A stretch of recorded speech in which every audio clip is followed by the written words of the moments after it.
From AccuWeather.com, this is AccuWeather Daily, a brief host-read article. It's weather news in a nutshell.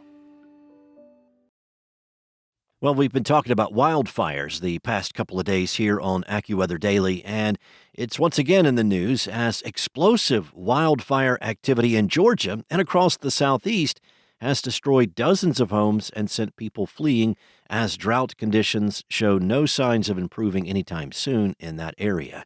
Georgia remains under a state of emergency with a historic burn ban covering 91 counties in the southern part of the state. Fires have consumed thousands of acres amid exceptional drought, hot conditions, and low humidity. On Wednesday alone, firefighters responded to 34 new wildfire starts, not including larger ongoing fires.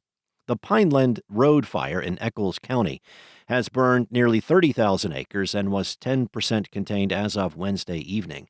The fire is burning near the Florida-Georgia state line, sending heavy smoke across the region and reducing air quality. The second largest fire in the state, burning along Highway 82 near Atkinson and Brantley County, has scorched about 5,000 acres and is about 15% contained. Evacuations remain in place.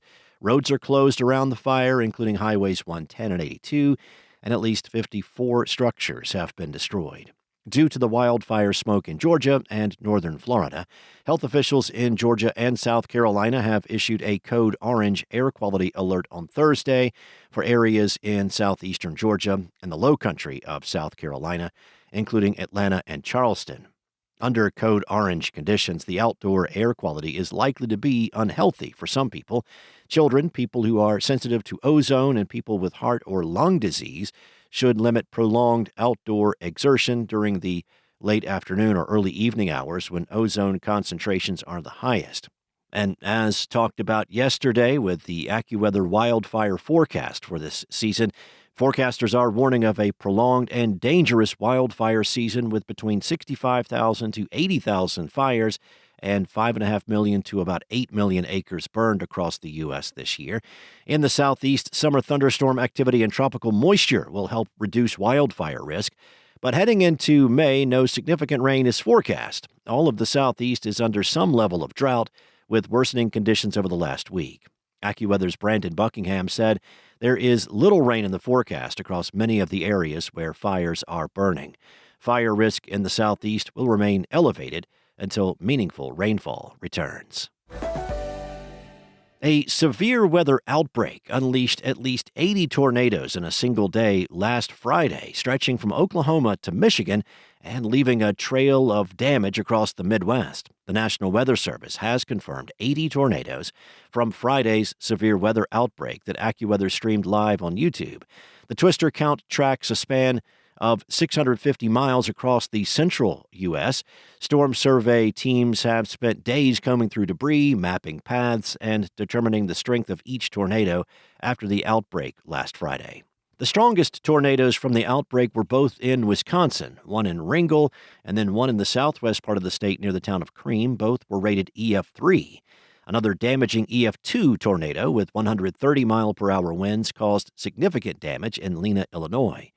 Vexel estimates that more than 370 buildings were damaged in the town, with 19 completely destroyed. Rivian founder and CEO R.J. Scaringe told Bloomberg that the electric automotive facility in Normal, Illinois, was damaged by one of the tornadoes on Friday during the outbreak. Near Chicago, the severe weather threat extended beyond tornadoes. Intense lightning strikes sparked house fires on Friday, adding another layer of danger as storms moved through the region. Northern Illinois had the most tornadoes of any state in the outbreak, with 39 twisters touching down, securing the state's lead for tornadoes so far this year. The outbreak also brought damaging winds and large hail, impacting hundreds of communities across multiple states. Downed trees, structural damage, and scattered power outages were reported throughout the region. Despite the intensity and the number of the storms, thankfully, no lives were lost. How about a little good news to close things out today? After more than a year of recovery work following the devastation of Hurricane Helene back in 2024, Lake Lure, North Carolina has reached a major milestone, reopening to the public this month as refilling efforts near completion. The town of Lake Lure announced a Phase 1 soft opening as continued progress in recovery efforts and improving lake conditions are made. The lake reopened to visitors on Tuesday, marking the first public access since the hurricane. Officials said lake levels have returned to full pond, allowing the town to begin safely reintroducing access while continuing restoration work.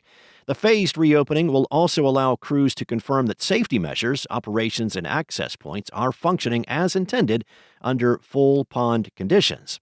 The lake had been drained to remove massive amounts of debris and sediment left behind by historic flooding when Helene tore through the region in September of 2024. Refilling began in early February, signaling a turning point in restoring one of western North Carolina's most important tourism and economic hubs. During the initial phase, access remains limited. Non-motorized recreation such as kayaking, paddleboarding, fishing, and swimming is permitted, while activities like water skiing and tubing remain temporarily restricted due to potential hazards, including submerged debris. Town officials said conditions will continue to be evaluated, with additional phases of reopening to be announced at a later date. A broader reopening is still expected by Memorial Day weekend, marking the traditional start of the summer season. That's all for now. You can find regional forecasts and science-based articles at AccuWeather.com. And for your local forecast at your fingertips, download the free AccuWeather app. Enjoy the rest of your day. Be safe. I'll be back on Monday with more from AccuWeather.